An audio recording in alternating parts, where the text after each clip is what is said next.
السلام علیکم every one. ہمیشہ سچے لوگوں سے دوستی رکھو، وہ اچھے دنوں میں سرمایہ اور برے دنوں میں محافظ ہوتے ہیں۔ کفر کے بعد سب سے بڑا گناہ دل آزاری ہے، چاہے وہ مومن کی ہو یا کافر کی۔ جب کوئی عورت تمہارے سامنے رو پڑے تو تمہارے مردانگی کا تقاضا یہ ہے کہ تم اس بات کو وہیں ختم کر دو۔ قرآن میں اللہ تعالیٰ کہتا ہے، جو عورت تمہیں پسند ہو اس سے فوراً نکاح کر لو، معاف ہر بار کرو مگر اعتبار ایک بار کرو۔ اگر کسی کی مسکراہٹ آپ کے وجود سے وابستہ ہے تو یقین کریں آپ کا وجود قابل رشک ہے۔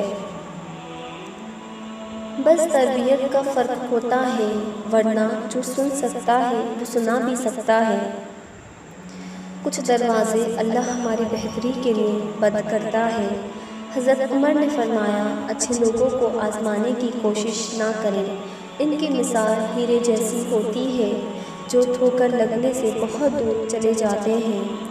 ساری دنیا کے لوگ تجھے اپنے فائدے کے لیے چاہتے ہیں، ایک تیرا رب ہے جو تجھے تیرے فائدے کے لیے چاہتا ہے۔ جب تم کسی کو اس کی دولت کی وجہ سے عزت دینے لگو تو سمجھ لو یہ تم نے اپنا ایمان گنوا دیا۔ جن لوگوں کی تنہائیاں پاک ہوتی ہیں ان کی دعا کبھی رد نہیں ہوتی۔ جب دعا کرتے وقت تمہاری آنکھوں سے آنسو گرنے لگے تو سمجھ جانا کہ تمہاری دعا بارگاہ الہی میں قبول ہو چکی ہے۔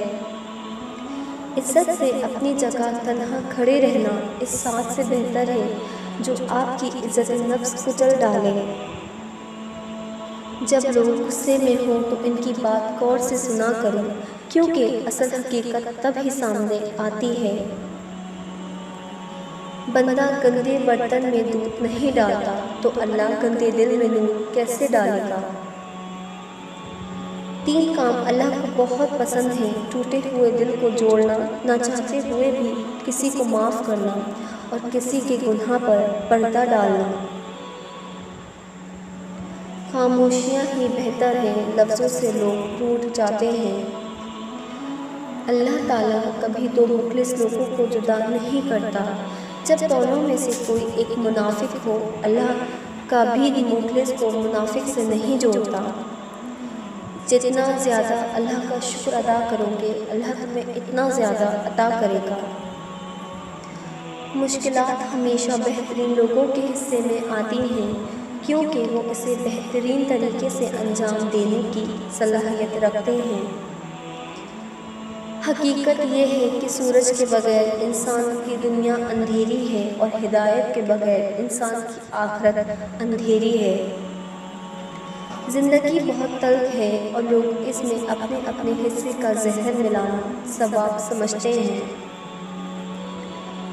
کسی کے دل میں محبت پیدا کر کے اسے چھوڑ دینا اسے قتل کر دینے کے برابر ہے۔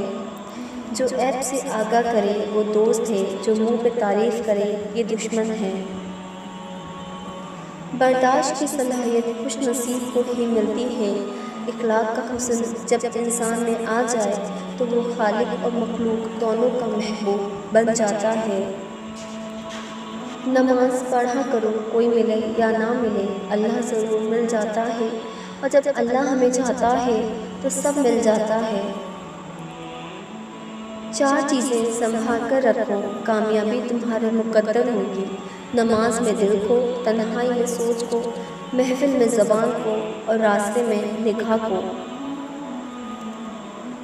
صرف ایک ایسی محبت ہے جس میں طعنہ نہیں، الزام نہیں، رسوائی نہیں، شرمندگی نہیں، بے سکونی نہیں، اور وہ ہے اللہ کی محبت۔ جب تم کسی شخص کو اکیلا پاؤ تو سمجھ جاؤ کہ وہ ایک سچا انسان ہے، کیونکہ بھیڑ ہمیشہ منافق کے ساتھ ہوتی ہے۔ 4 لوگ کیا کہیں گے، یہ ایک ایسی گھٹیا سوچ ہے جو اللہ کا ڈر نکال کر لوگوں کا خوف ذہن پر غالب کر دیتی ہے۔ سب انسان مردہ ہیں، زندہ وہ ہیں جو علم والے ہیں۔ سب علم والے سوئے ہوئے ہیں، بیدار وہ ہیں جو عمل والے ہیں۔ سب عمل والے گھاٹے میں ہیں، فائدے میں وہ ہیں جو اخلاق والے ہیں۔ سب اخلاص والے خطرے میں ہیں اور کامیاب وہ ہیں جو تکبر سے پاک ہیں۔ جب کبھی تمہارا دل بے وجہ بے چین رہنے لگے تو سمجھ جانا کہ تمہارا رب تمہیں عرش پر یاد کر رہا ہے۔ جب دل تھک جائے تو جان لو کہ آسمان سے تمہاری مدد کے لیے قبولیت کا اب کوئی نہ کوئی دروازہ کھلنے والا ہے۔ Thanks for watching. If you like my video, so like, share and subscribe. Until next time, Allah Hafiz.